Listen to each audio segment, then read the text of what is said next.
When Alexander Ovechkin scored his record-breaking 895th NHL goal, he had smashed a record that had stood for the past 30 years, a record that was set by the great one Wayne Gretzky. And while goal 895 will always live in history, goal number 32 of his career, all the way back in 2006, is what I will always remember when I think of Ovechkin.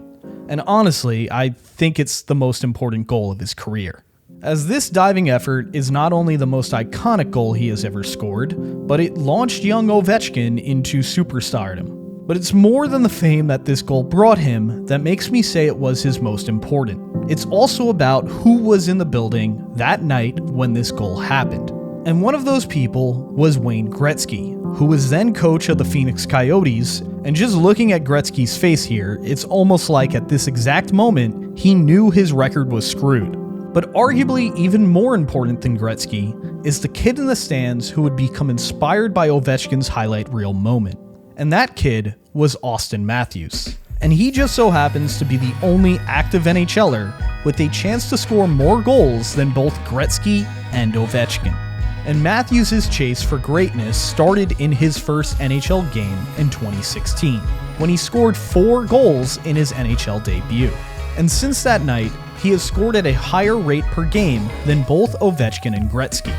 And currently, Matthews, who is only 27, has 398 goals in 623 NHL games. To put that in perspective, Ovechkin only had 391 goals through his first 623 NHL contests.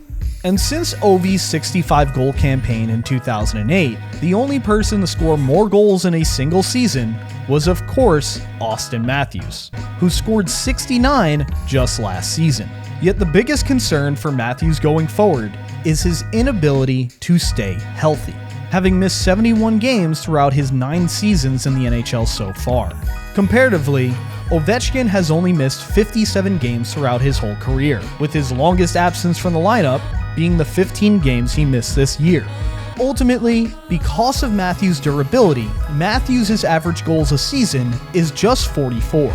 And if you take that 44 goal average and stretch it over a 20-year career, Matthews would end with just 880 goals. And with Ovechkin having 5 more games this year and a full season next year, he's likely to finish with over 900. So if Matthews is going to break Ovi's record, he's going to need to stay healthy and find a way to defeat Father Time. So let me know in the comments section if you believe that Matthews can break Ovechkin's record.